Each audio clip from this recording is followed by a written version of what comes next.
can't think of a chef having an avoid flavor or a painter having an avoid color.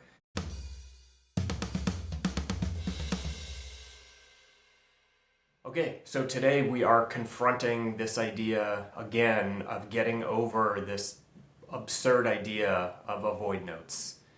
I can't think of a chef having an avoid flavor or a painter having an avoid color. I don't know where the idea of an avoid note came from. That's not entirely true. I might talk a little bit about where I think it came from. But I hear it talked about, I read it on jazz guitar forums. You know, people are always kind of jumping into the theory of sort of avoiding certain notes over certain chords. Yes, there are certain notes that we need to be a little bit more careful with, and we need to take a little bit more precaution, right? Maybe you have an ex-girlfriend or boyfriend, and you might want to take some precaution about, you know, not necessarily going over to their house and spending time one-on-one with them ever again. But that doesn't mean you need to like spend your entire life avoiding that human being. You just need to be more intelligent about it and do some soul searching on your own about what this note sounds like or what that person provides or doesn't provide in your life and how you do and don't want to interact with them. So if you recall, a couple weeks ago I did one of these sessions specifically about the major 7 chord and how I felt that we should not avoid the chord's root note when improvising, but to be very careful with it, to treat it as a melodic tension note. That's what avoid notes are. They're just melodic tension notes. And I went so far as to show, to sort of prove by playing it in the ear, not by arguing intellectually about theory. In that video a couple weeks ago, I went so far as to prove that the flat 7, the chord tone of a flat 7 over a C major 7 chord sounds better than the root note does. They can both be used, but if you recall, here's C major 7, right? If we play the root note, the C note in the melody, here's the major 7 of the chord. That's B, and that's C up on top. Okay, that's a very aggressive interval. Doesn't mean that you can't use it, doesn't mean that you have to avoid it. It just means that it wants to move. Okay? We can get away with the flat 7 there because if you recall in that class I talked about rather than thinking about a C major scale or a C major triad where the C note is supposed to be the most stable, which it clearly isn't. Instead, we were playing around with the idea of using an E minor triad. And if you think of improvising from the standpoint of E minor, when you're dealing with a C major 7 chord,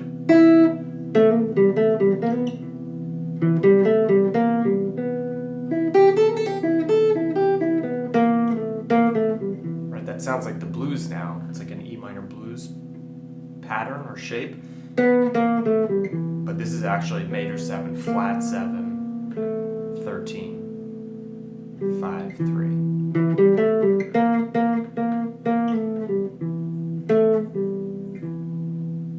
Right? So today, I want to discuss the other main avoid note that they talk about us keeping out, which is the 4. Okay, we started working on what I call tension 4 yesterday, a major triad with the 4th degree of the scale added. We were doing it just from the standpoint of some technique and some muscle memory building, but today I want to get in and really listen to this thing. It's not an avoid note. It isn't. You should be using the natural 4. You don't necessarily have to jump for it. I'm not saying that you should like try and play it constantly, and I'm not saying that you should necessarily resolve a phrase to it. You could, but you should at least listen to it and get to know it from the standpoint of a melodic tension note and get to know its emotion, right? That note, that B flat note, has the emotion of the blues in it. It sounds bluesy. What does the tension 4 sound like? That's what we're going to do today. We're going to listen to it.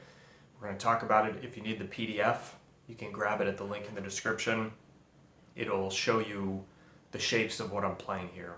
All I'm gonna mess around with today is a major triad with the 4th degree of the scale added, or what I would call G major tension 4.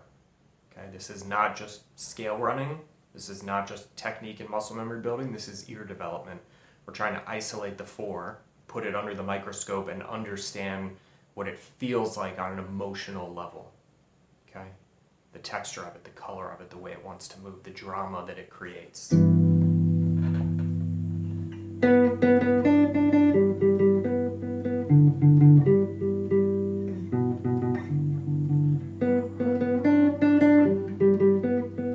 That's a famous non-jazz song, right? An old classic. I can't think of the...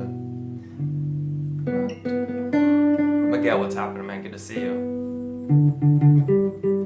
This is just G major right now.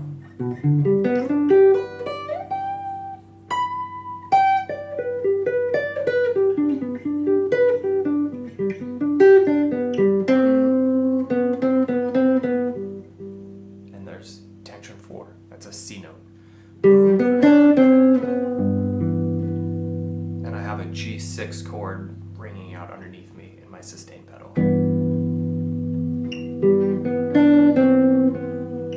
Yeah, Paul, I'll never fall in love again. Is it in that?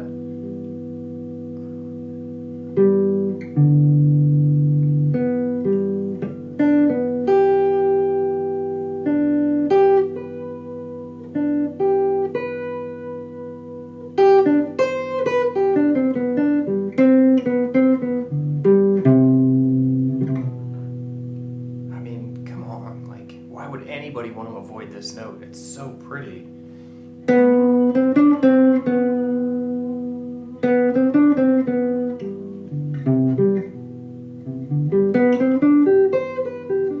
When I read like jazz guitar forums and, you know, the dark corners of the internet where very intellectual, academic, intelligent, educated jazz musicians hang out, I often see people recommending like avoid the 4, make it Lydian.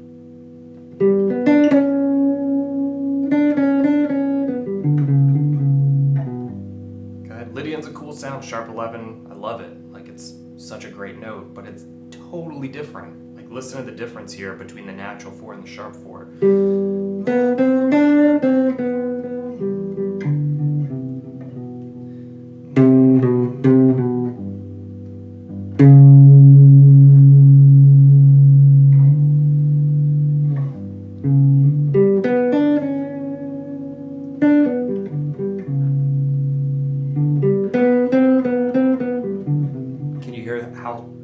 Just how drastically different they are.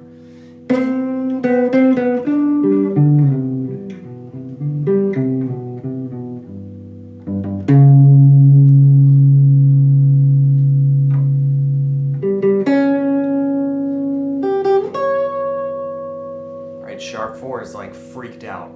Sharp 4 is like our haunted house note. Okay, I call the sharp 4 my Navy SEAL note.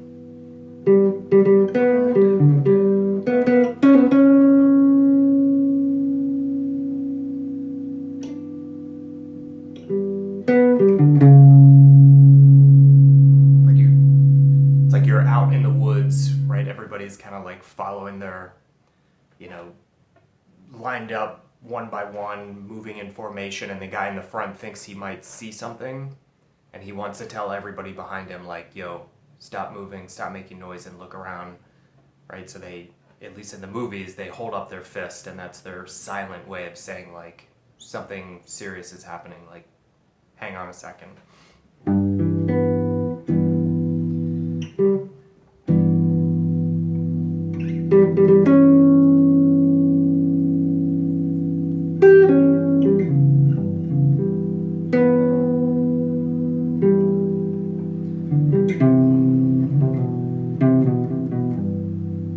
The natural 4 is way softer than that, much less in your face. Can be a little bit nasally, a little bit annoying. I sometimes think of it as like a little whining 2-year-old on the airplane. Nobody's really thrilled that the kid's there, but you're not in any danger. Okay, the sharp 4 actually feels kind of like freaked out and scared to me, like somebody at a haunted house, right? The natural 4 is just like, everybody puts up with it. We would prefer that they go away, but nobody's gonna grab a parachute and jump off the airplane.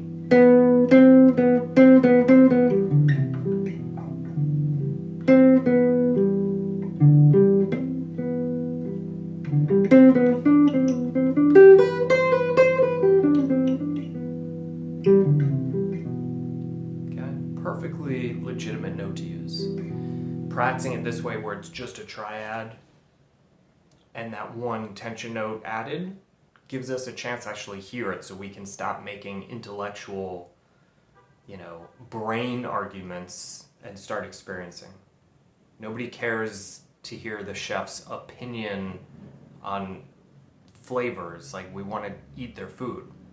We want to see how they combine different ingredients together, how they prepare it, like the flavors, the textures, the smells. Like, we want the experience.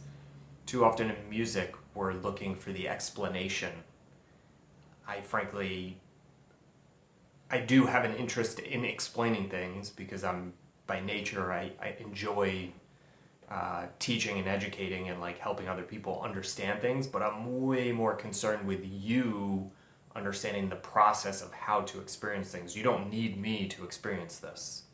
I'm just trying to show you how you can sit, even when I'm not on one of these videos, and just listen to notes. When I was in my master's program at NYU, when I would be hanging out with Stefan Harris, who got me thinking about triad plus 1 tension notes, when I was hanging out with pretty much all my teachers, I would sometimes ask a question and their initial response is like, I don't know.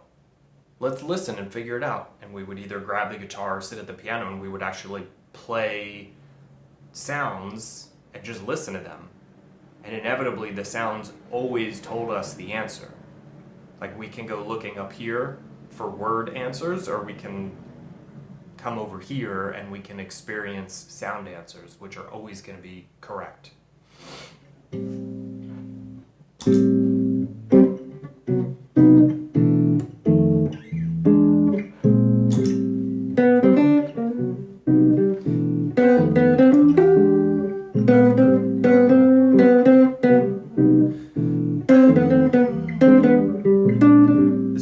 Like a 2-5-1. So I spent some time listening. Now I'm gonna play over like a 2-5-1 and only use G major, tension 4.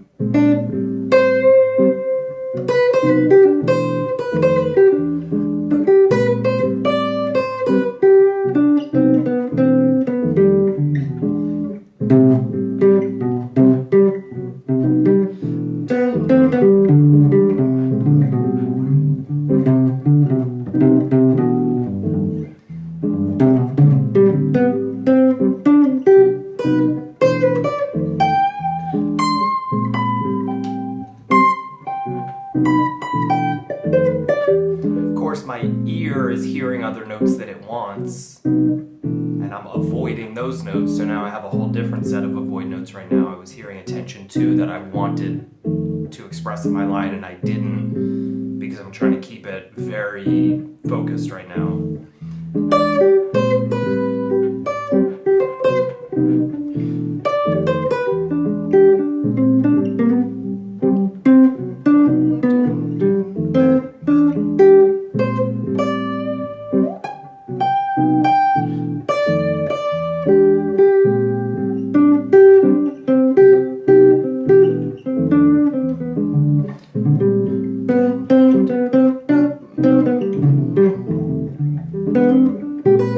I'm not outlining any changes here. I'm not playing A minor, D7, G, E7. I'm just playing G major triad, tension 4.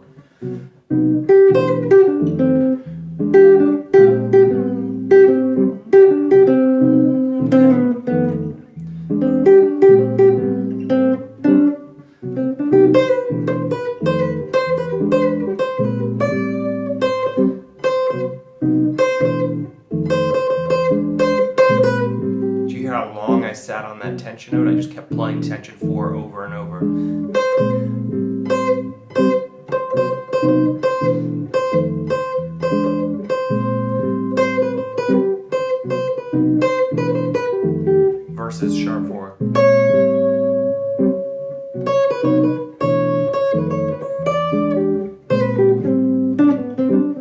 different emotion.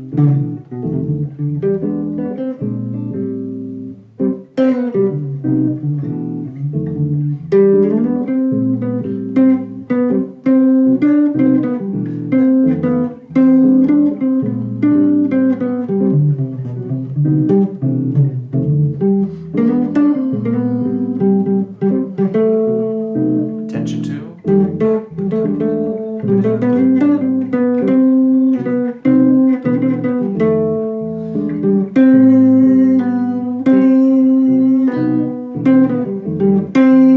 Attention 4 is very whiny. It's like a kid throwing tantrum. Attention 2 is very kind of unsure, like a little question mark.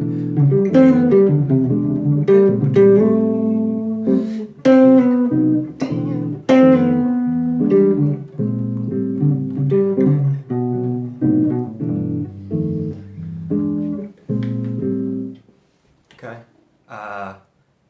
Hopefully you see the difference between what I'm always getting after, which is the difference between learning theory and having debates and conversations about how someone else played something and what is allowed and what's not allowed and what my college professor said versus what your college professor said. And like, we could sit here all day, and I'm a huge theory nerd, so I will hang and drink coffee and talk about that stuff with you.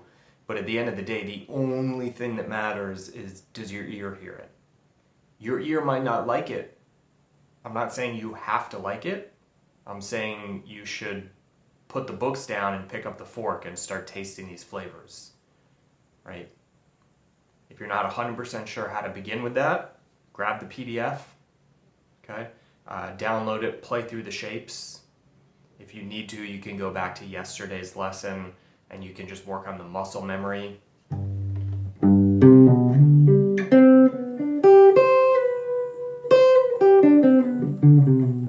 Okay, you can think of this like a scale, right? If you need to, if it's helpful, right? We have a pentatonic scale is 5 notes. This is a quadratonic, so it's 4 notes.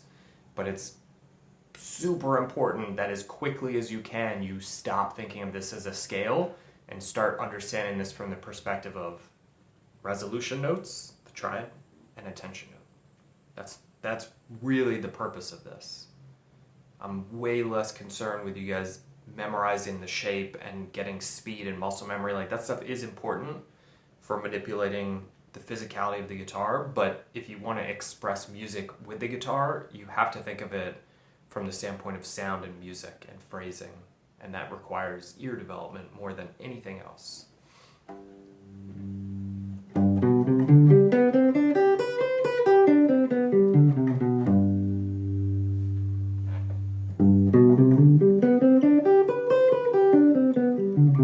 Okay, if that's the only way you practice this stuff, then that's how you're going to sound when you improvise. We improvise based on how we practice.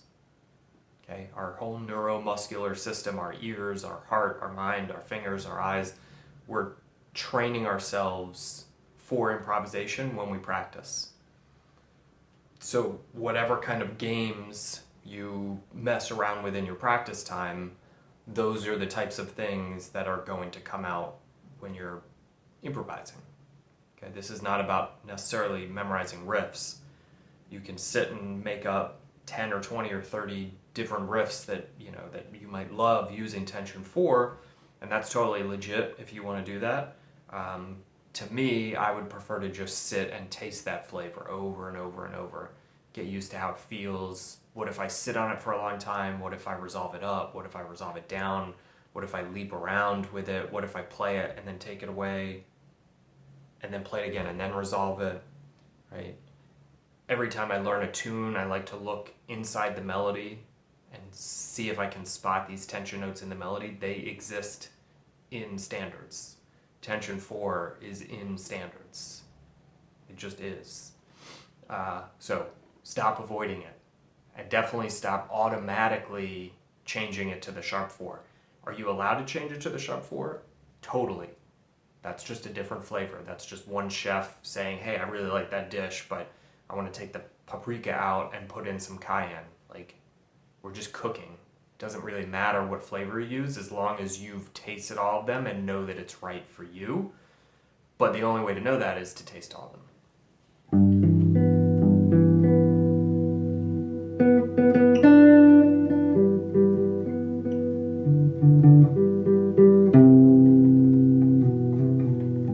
Okay, it's not an avoid note, it's a tension note.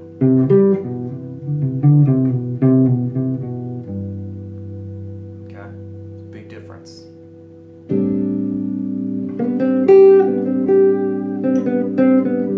Same quadratonic, same G major tension 4, but now I'm playing it over an A minor chord.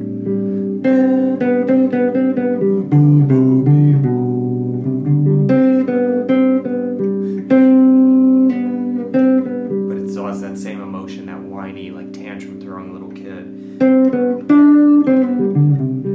Yeah, Miguel, sharp 4 is The Simpsons. But again, I know I talk in the group a lot about this, but some people watching this might be brand new to us. What I'm talking about, you're absolutely right, but what I'm talking about is a little bit, I'm only pointing this out less so for you than for new people. I'm not looking for anyone to memorize intervals here or have a song that starts with a certain interval so that we can compare them. Right? The problem with that, it's a valuable skill to develop, the ability to recognize intervals. The problem is that it's still in the brain, and it's steps. It's steps of thinking. So it's like, here's a sound. This sound reminds me of this song.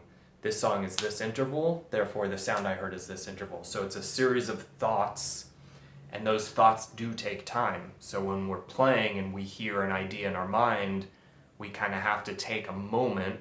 It might be a short moment, but we have to take a moment to figure out what note it is we're looking for.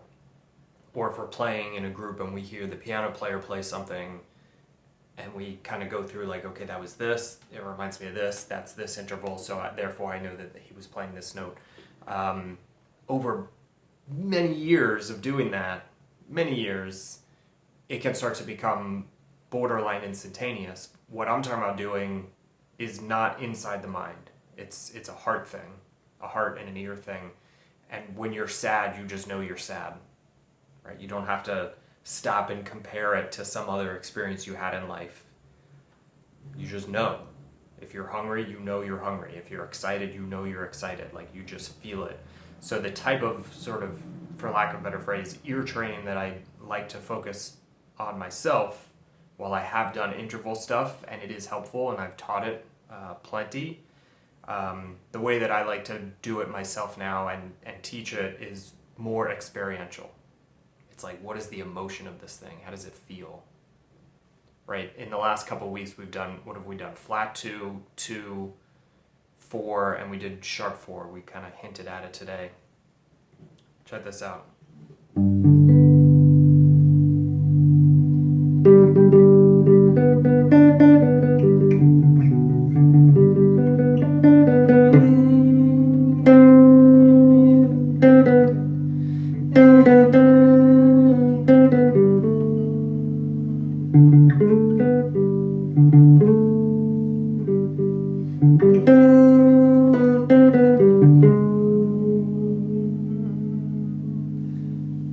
Right, there's our Dracula note from, I think it was last week. I'm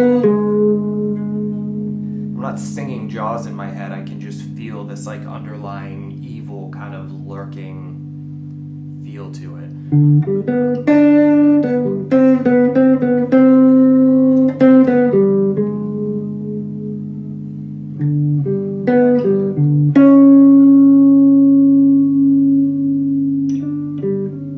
Right, it is The Simpsons, but see if you can isolate it even when it's not, like, even if we don't just straight up play those two notes back to back, we still want to be able to, like, if all I did was play the sharp 11 or the sharp 4 with no preliminary note to compare it to, it still conveys that emotion. It's still inside it because it's not about the interval. It's just about its functional relationship within a key or a diatonic tonal center. In this case, I'm putting it over a G, but we could put it over some other type of chord and we would still hear that same emotion because it's about how it sits within the melodic triad. Something to tinker with and play with.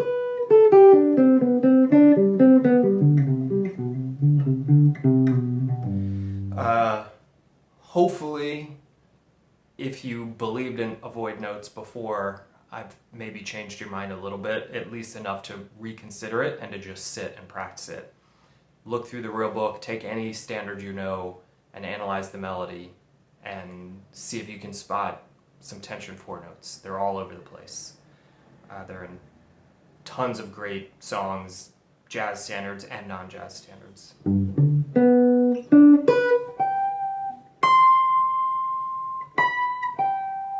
Could you hear where that note wanted to resolve to? That's the level we want to get to. We want to get to the point where we know what the tension note is going to feel like before we play it, and once we play it, we know how it wants to move. So that way, if I'm hearing a line in my head, and I hear this big leap with a resolution, like I can feel this idea wanting to come out, I already know where it is. I don't have to go looking for it. I'm not looking at a cage scale position. I just know what to play.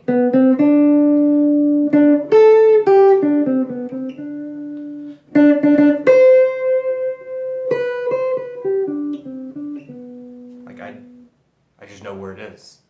Because I've tasted that flavor so many times and I've cooked so many meals with it, it's just sitting there waiting for me, right? Like an herb in my spice rack. I just know which one to grab, dump it in, keep cooking. Yeah, Michael, it is Jessica by the Allman Brothers. I was talking about this with Miles yesterday. I sometimes call this quadratonic the Jessica quadratonic because it's straight up the riff from Jessica. Like it's legit, this stuff is all over. Were the Allman Brothers sitting around like smoking out and drinking and talking about quadratonics? No, absolutely not. That's absurd.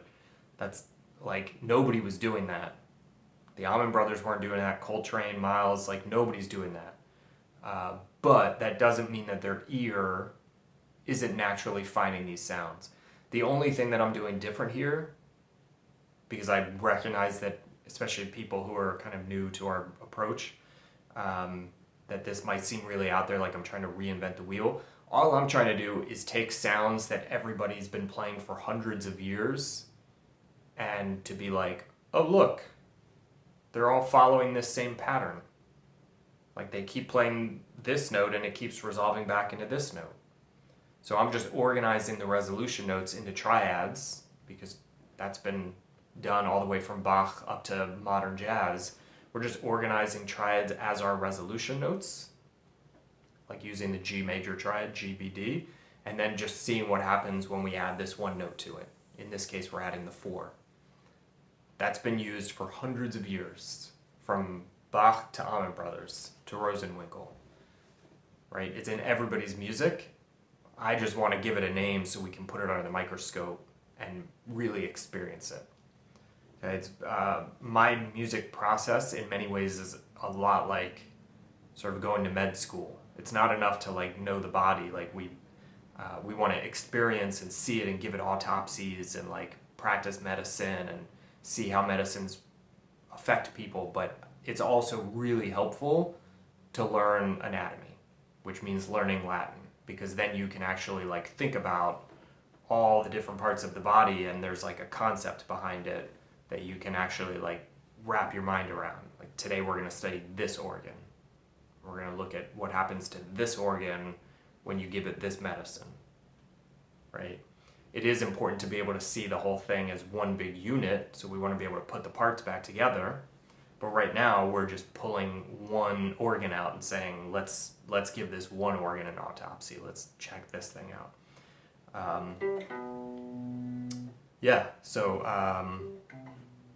Enjoy that. Have fun with it.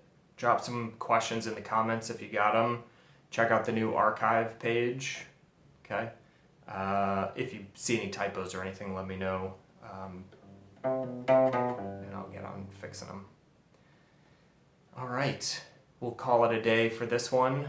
Thanks for hanging. I'll see you guys tomorrow. Happy practicing. Hey YouTube, it's Jordan Clemens with NYC Jazz Guitar Masterclasses and the Melodic Triad Study Group. Thank you so much for watching this video. I hope you enjoyed it. I have a ton of content coming out on YouTube this year. We've been doing daily jazz guitar lessons, so I'm going to be posting videos like this pretty much every day. So if you dug this and you want to follow me, subscribe and make sure that you turn on notifications so that you can watch more videos like this. Thanks again for watching. Hope to see you in the comment section. Hope to see you in the next video.